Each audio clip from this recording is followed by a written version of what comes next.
सो है गाइस, स्वागत है आपका एक बार फिर से आप ही के यूट्यूब चैनल में। और आज की इस वीडियो में बात करेंगे वोडाफोन आइडिया लिमिटेड को लेकर। टेलीकॉम सेक्टर की कंपनी है और आपने देखा होगा पीछे कंपनी सबसे बड़ा एफपीओ लेकर आई थी।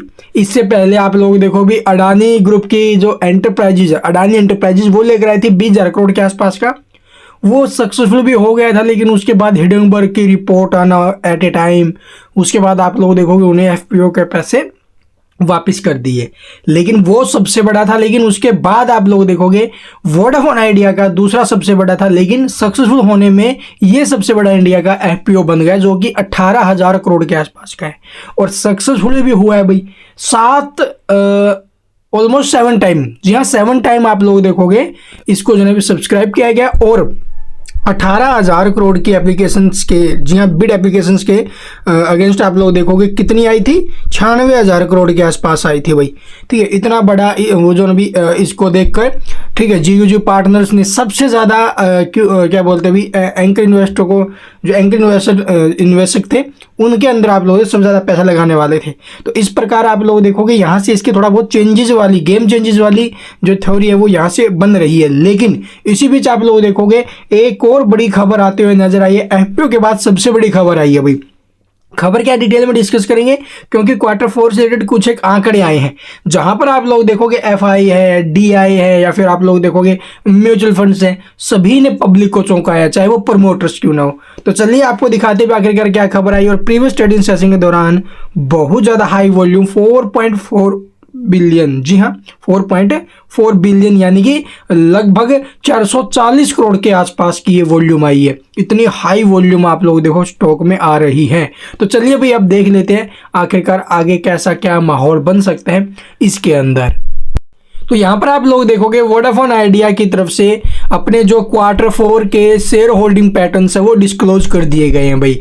ठीक है, और हैरान कर देने वाले इसके शेयर होल्डिंग पैटर्न्स आए हैं। यहाँ पर देखोगे भी म्यूचुअल फंड्स है या फिर कंपनी, आप सबसे पहले प्रमोटर की जो होल्डिंग है वो प्रीवियस क्वार्टर से आप लोग देखो डिक्रीज हुई है। 50.36% थी और अब हो गए अभी 48.91%। उसके बाद आप लोग देखो एफआई है, एफपीआई है, इनकी भी जो स्टेक है वो हमें डिक्रीज होते हुए नजर आया है। 2.27% से 1.97% पर आ गया है। ठीक, उसके बाद आप लोग देखो म्यूचुअल फंड्स का भी स्टेक यहाँ पर हमें डिक्रीज होते हुए नजर आया है।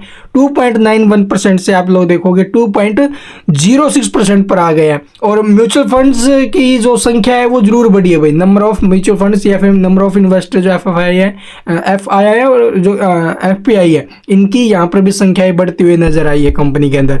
इंस्टीट्यूशनल इन्वेस्टर्स की जो टोटल होल्डिंग है वो डिक्रीज हुई है, भी 38.50% से घटकर आ गई है 36.40%। तो ये इसके लेटेस्ट शेयर होल्डिंग पैटर्न्स आए हैं। और बाकी वीडियो को पॉज करके आप यहाँ से डिटेल में देख भी लेना भाई। ये मार्च 2024 का अपडेट आया था। इससे पहले ये दिसंबर क्वार्टर का है। ठीक है, तो दिसंबर क्वार्टर में आप लोग देखोगे भी एफआई और जो डीआई है, इनका जो स्टेक है वो आप लोग देखो काफ़ी ज़्यादा डिक्रीज हुआ है। ये पब्लिक की होल्डिंग है, पब्लिक की होल्डिंग इंक्रीज हुई है भाई। ठीक है, तो पब्लिक यहाँ पर इंटरेस्ट दिखा रही है और ये जो डीआई है, एफआई है, इनका स्टेक यहाँ पर कम हुआ है, और साथ में प्रमोटर्स का। तो चलिए अब हम जानते हैं भाई डिटेल में आखिरकार एक बड़ा कंपनी के अंदर एक निवेशक है जिसने यहाँ पर एक बड़ी हिस्सेदारी अपनी यहाँ पर सेल की है, उसको लेकर जो अभी बहुत ज़्यादा चर्चाएं हैं अभी के टाइम। उसका इम्पैक्ट कैसा आ सकता है मंडे के दिन वो भी जानेंगे।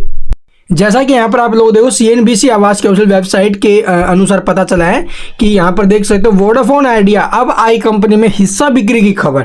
तो अपना जो स्टेक है वो बेच रहे हैं। किसने बेचा है, कितने करोड़ में बेचे, यहाँ पर देखोगे शुक्रवार को कंपनी का शेयर गुरुवार के बंद पर जो भाव था वो 13.90 रुपये था, उसके मुकाबले 13.65 पर ये BSE का भाव अभी, और लगभग 14 रुपये के आसपास की क्लोजिंग आई है। और ऐसे में आप लोग देखोगे भी जो खबर है ये बिल्कुल सही है।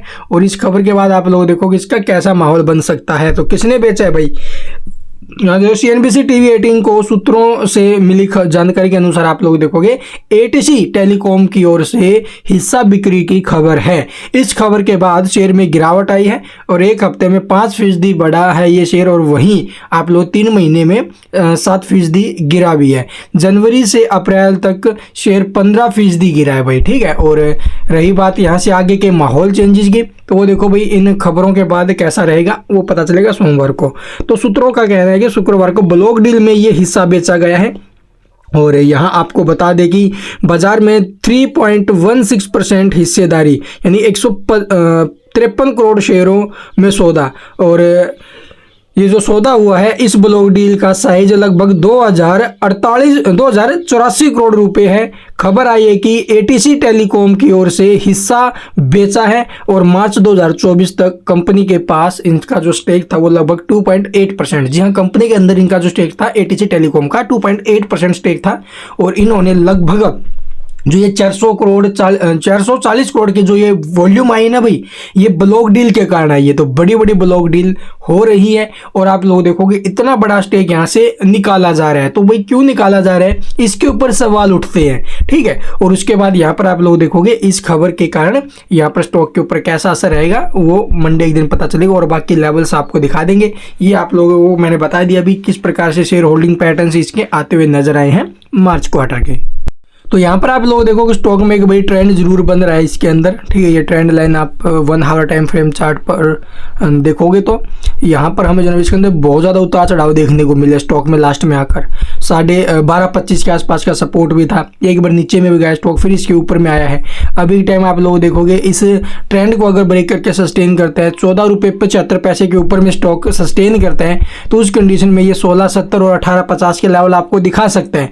बट ये जो खबरें आ रही हैं ब्लॉक डील में जो ये कंपनी के अंदर जिनका स्टेक 3% के करीब है वो यहाँ से बेच कर निकल रहे हैं, तो भाई ये थोड़ा सा एक पर्सन चिन्ह बन जाता है इसके अंदर। अगर ये बड़े निवेशक निकल रहे हैं तो कोई और क्यों इसके अंदर जो है भी एंट्री लेगा। लेकिन फिर भी जो एफपीओ के अंदर बहुत तगड़ा रिस्पांस मिला है, इन सबको देखते हुए भी आने वाले टाइम में ये प्ले देखो डबने वाला तो नहीं है ये। अगर ये खत्म होनी होती कंपनी तो ये बहुत पहले हो जाती है भाई, ठीक है। जिसके टाइम आप लोग स्टॉक के 500 रुपये के आसपास आया था उस टाइम हो सकता था कि ये खत्म हो जाती, लेकिन गवर्नमेंट नहीं चाहती कि ये जो एक ऐसी कंपनी है जो उन दो कंपनियों यानी कि जो रिलायंस है, रिलायंस जियो और जो एयरटेल है, उनके साथ कंपटीशन में खड़ी रहे। और अगर कंपटीशन में खड़ी रहेगी तो आप लोग देखोगे वो अपनी मनमानी नहीं कर सकते। इसीलिए आप लोग देखोगे ये कंपनी मरेगी तो नहीं, सभी को पता है, हाँ मरेगी नहीं तो उभर जरूर सकती है।